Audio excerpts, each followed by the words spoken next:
Stay tuned to PBS 39 as we showcase the people, places, and issues that matter to you on Focus. We begin with a look at how personalized medicine changes cancer treatment and diagnosis to save lives and reduce side effects. Then we ride the road to Rio with two-track cyclists from our region as they compete in the 2016 Summer Olympics and tour one of the Lehigh Valley's newest attractions, the National Museum of Industrial History. Coming up next on Focus. Focus is for our community.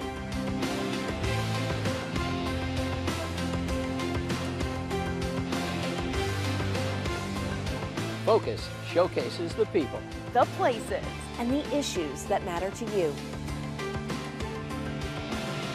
focus on what matters. You never know what you're going to see when you tune into Focus. Support for Focus is provided by Univest, Banking, Insurance, Investments, Fellowship Community, Continuing Care with Spirit, and by viewers like you. Thank you.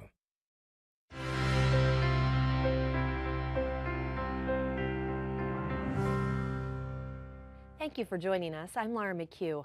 In this episode, we'll focus on history and education, but first we focus on health and advancements in cancer treatment and diagnosis that give doctors and patients hope for better survival rates. Doctors call this approach, known as personalized or precision medicine, the future of cancer treatment, and it's already impacting the lives of patients across our community. Jumping on the bed, jump, Kendra. Inside her home in Allentown, 58-year-old Sharon Thompson sings and dances with her 3-year-old grandson Kendrick, No more monkeys jumping on the bed. something she couldn't do 2 years ago. I couldn't breathe on my own. I had an oxygen machine in here, would have had a 50-foot cord. I had 24-hour oxygen. Ain't that a beat? I had stage 4 terminal lung cancer with less than 6 months to live.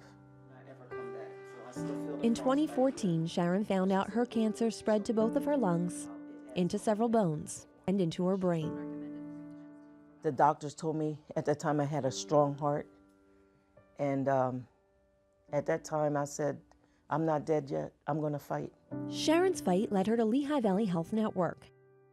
It also here shows all of the spots of her cancer in the right lung, left lung, in the neck, in various lymph nodes down in her abdomen. And then here you can see that everything pretty much has disappeared. Her treatment included oral medication and a surgical procedure known as Gamma Knife. It's targeted therapy.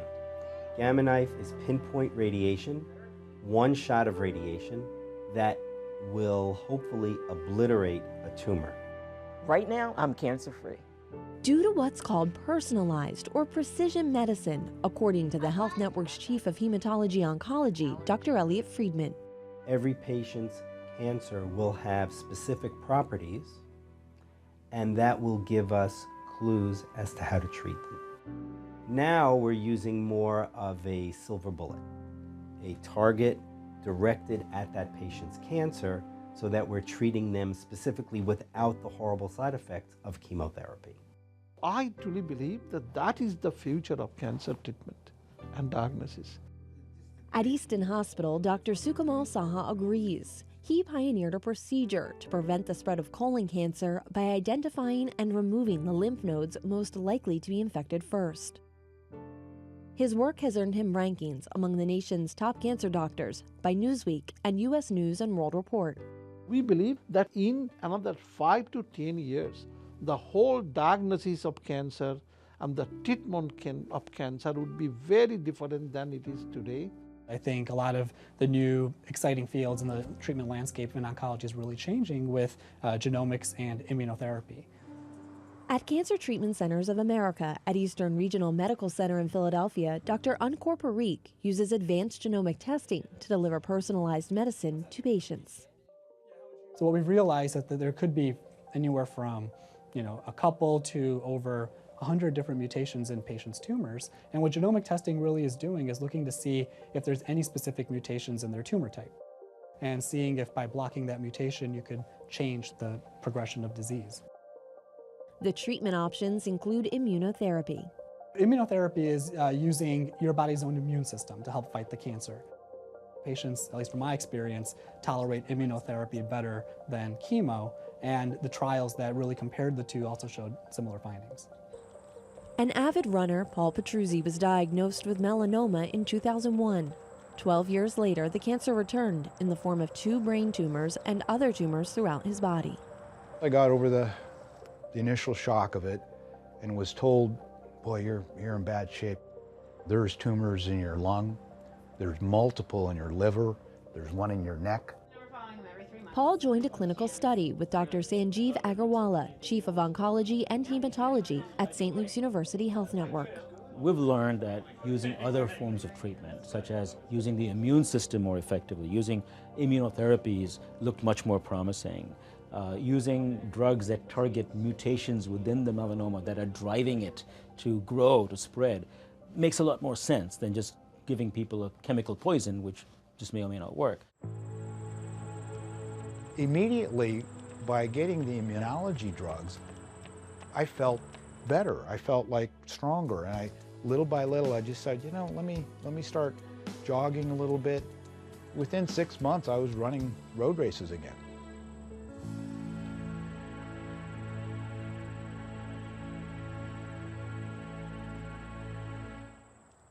We'll further explore each of these treatments and techniques in depth later this season. For now, we continue our focus on health with 2 of the most elite athletes in our region. For more, here's Focus reporter Brittany Garzillo. Thanks, Laura. America watched as Team USA took home 121 medals at the Rio 2016 Olympic Games in Rio de Janeiro, Brazil. The Lehigh Valley region had even more to root for as 2 track cyclists from Penn State Lehigh Valley competed in the games. What did their road to Rio look like?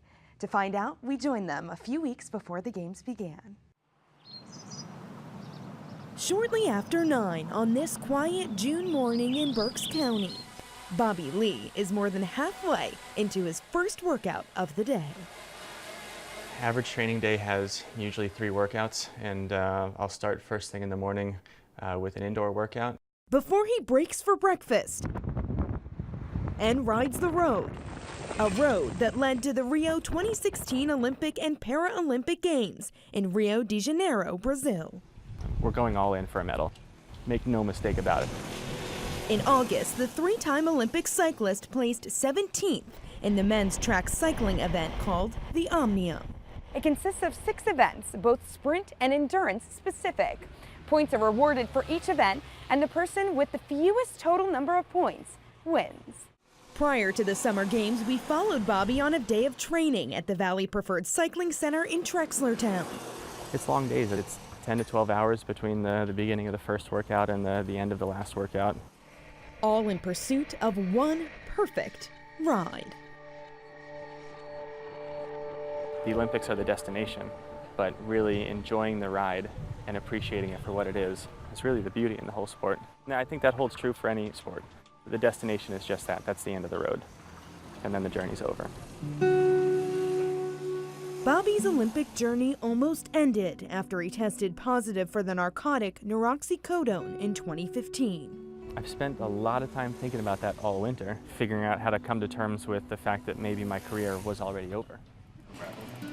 After nearly a lifetime pushing pedals. Got to be 1-year-old sitting on a bike there, and did my first kids race when I was 3. At 32 years old, Bobby says this year will likely mark the finish line of his full-time cycling career. This will definitely be my last run at the Olympics. As the saying goes, you never say never and always, but most likely scenario is that this will be my last season of full-time racing. Bobby's teammate and fellow Pennsylvania native Matt Baranowski made his cycling debut at the Summer Games. It's a lifelong goal just to go to the games. In June, we met up with Matt in his hometown of Perkasie, where he and his father and full-time coach Mike trained for Matt's upcoming event. The Keirin is probably the most fun you can have on a bike. 8 laps on a 250 meter, which is the standard international regulation track. How long have you been coaching your son? Since before it was called coaching. The 23-year-old student at Penn State University says he learned how to ride a bike at 3 years old and was racing on the track by age 6. Bobby's actually played a fairly large role in my cycling career. He was one of the guys, when I was 6 and 7 and 8 years old that taught me how to race on the track and, really helped me fall in love with the sport. In 2010, at age 17, Matt became the youngest American to win an elite track national championship, according to USA Cycling. Some days you can't tell if Matthew won or Matthew lost. That's just how he is. He's very calm. That's how I think Matthew can stay in the game, because he doesn't ever let anything get to his head. He holds on to one word, believe, written on his handlebars and on the wall of his home gym. Why believe? I really started when I was like 14, and I think my mom was the first one who did it, and I think she rode it on my bike and was like, you just have to believe. Matt didn't win his race in Rio. He was eliminated in the first round. But at the end of that ride, he claimed a new title, one reserved for the most elite athletes in the world. Medal or no medal, we're all part of the same club. We're all Olympians. For Focus, I'm Brittany Garzillo, reporting. Thank you, Brittany. We now turn the focus to history and a museum almost 20 years in the making. The National Museum of Industrial History recently opened its doors to the public, and Focus reporter Grover Silcox joined in the grand opening. Thanks, Laura. The long-awaited National Museum of Industrial History opened its doors for the first time with a work whistle and a lot of enthusiasm. A flock of visitors came to experience the milestones of America's industrial past. The new museum pays tribute to the people who made, operated, and advanced American technology through the decades. Check it out. This shift whistle once called more than 30,000 steelworkers to their jobs at Bethlehem Steel. Now it calls visitors back to the steel property for the grand opening of the National Museum of Industrial History. Our mission in affiliation with the Smithsonian is to forge a connection between America's industrial past and the innovations of today by educating the public and inspiring the visionaries of tomorrow. The National Museum of Industrial History provides the perfect backdrop to share the stories of American industry. President and Chief Executive Officer Amy Hollander welcomes community leaders, retired steelworkers, and the general public. I think this is a tremendous asset to the city and to the Steel Stacks campus. The $7.5 million museum features 4 exhibit galleries across 18,000 square feet on the first floor. This building is part of the Bethlehem Steel Complex. It was a 1913 electric repair shop, and so when we designed the space, we wanted to remind people that this building is an artifact. An overhead crane just inside the entrance once hauled massive engines and motors to workstations along the 260-foot-long building. We have over 200 artifacts on display, the longest operated, the last used.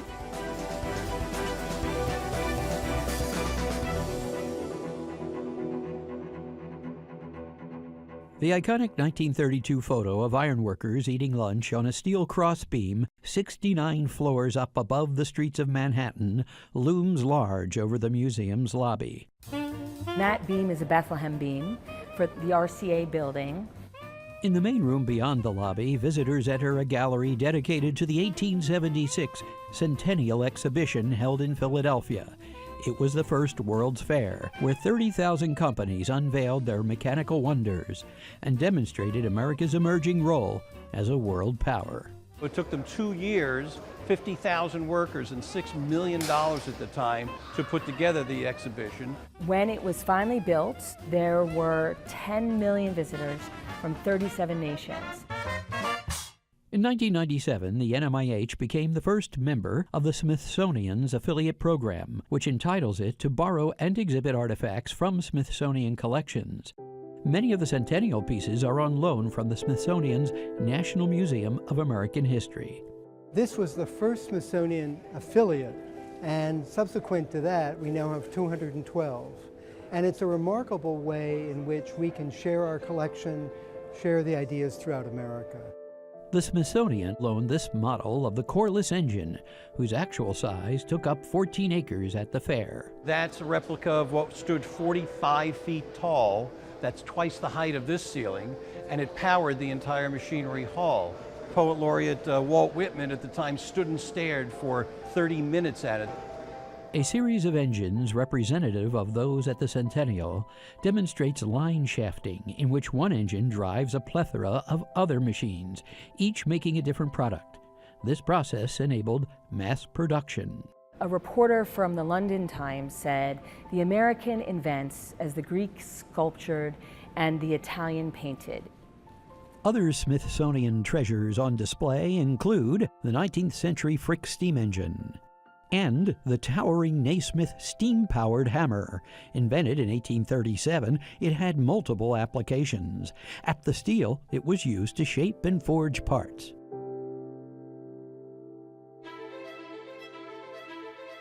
Many of the museum's artifacts show the massive scale and size of American machinery.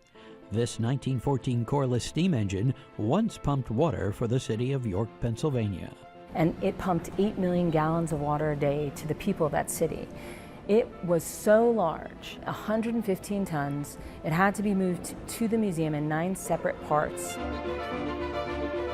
Dozens of volunteers spent more than 4 months restoring it.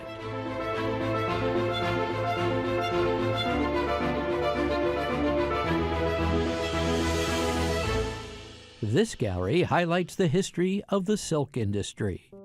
There was a 10-year period from 1925 to 35 where there were more women employed in the silk industry in the Lehigh Valley than there were men employed in the steel industry. Children also worked the mills in the early days. This heavy bobbin tray was often carried by a child laborer putting in long hours. Workers fought for equitable labor laws which improved working conditions and eliminated child labor. This jacquard loom stands out among the museum's collection of silk textile machines. It is actually the precursor to the computer because they use a binary code with these punch cards to instruct the machine on when to raise and lower the threads. This particular jacquard loom made fancy draperies for the White House during every administration from Herbert Hoover to Bill Clinton. I think it's wonderful to have put all this history in one place.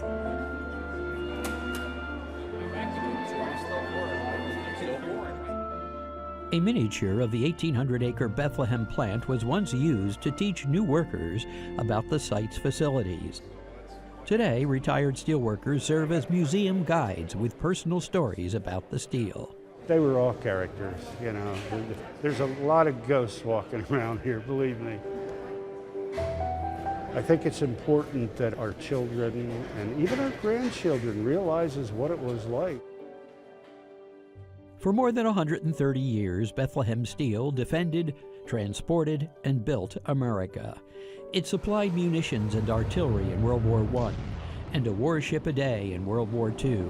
It built iconic bridges such as the Golden Gate in George Washington, and it ushered in the age of skyscrapers with the famous Bethlehem Beam. Visitors can see the welfare baskets and punch clocks used by the steelworkers. They will learn how women joined the steel in the offices and eventually in the plant. Half the population in Northampton County worked at Bethlehem Steel at one time. In another gallery, folks learn about Allentown chemist Dr. Walter Snelling and how he discovered propane in 1910 and helped develop a market for it. This is our history. This is how the United States became known to the world as an industrial might. These relics, now on display in the newly opened National Museum of Industrial History, serve the narrative of America's industrial past and the Lehigh Valley's connection to it. For Focus, I'm Grover Silcox reporting. Thank you, Grover. The Focus team recently spent some time sharing our passion for making television with the next generation of media producers during PBS 39's annual Production Use Summer Camp. It's super contagious. You have the bug and you can't get rid of it, so you just have to keep coming back.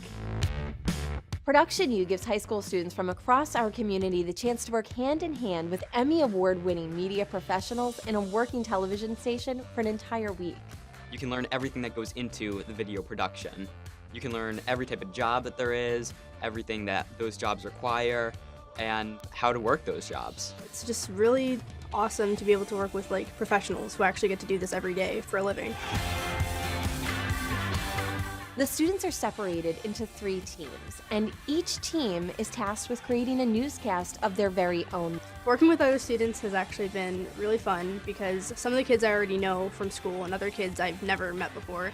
I really enjoy the collaboration process of working together. On each team, students are assigned a specific role. We have anchors, producers, reporters, videographers, editors, and even directors. If I'm an anchor and I'm a producer, you don't just learn anchoring and producing. You learn camera work, you learn how to set up a tripod, you learn little bits and pieces of editing. Those students work very closely throughout the entire week as a team to come together and create a finished product.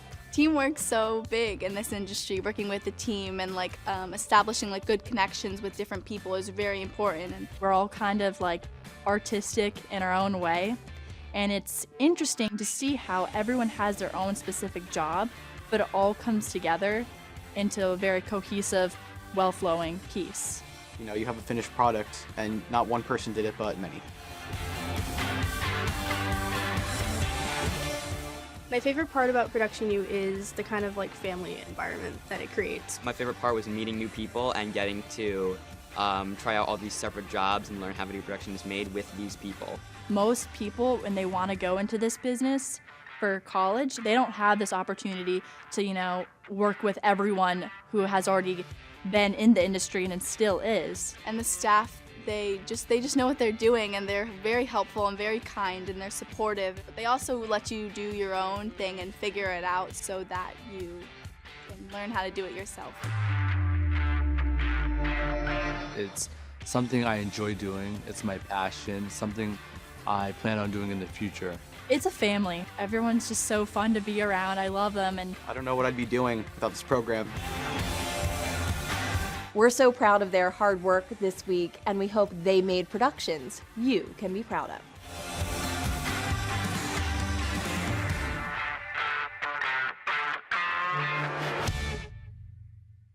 Certainly, Production U is one of our favorite weeks of the year, and this year did not disappoint. And your stories in our first episode of season 4 didn't disappoint either.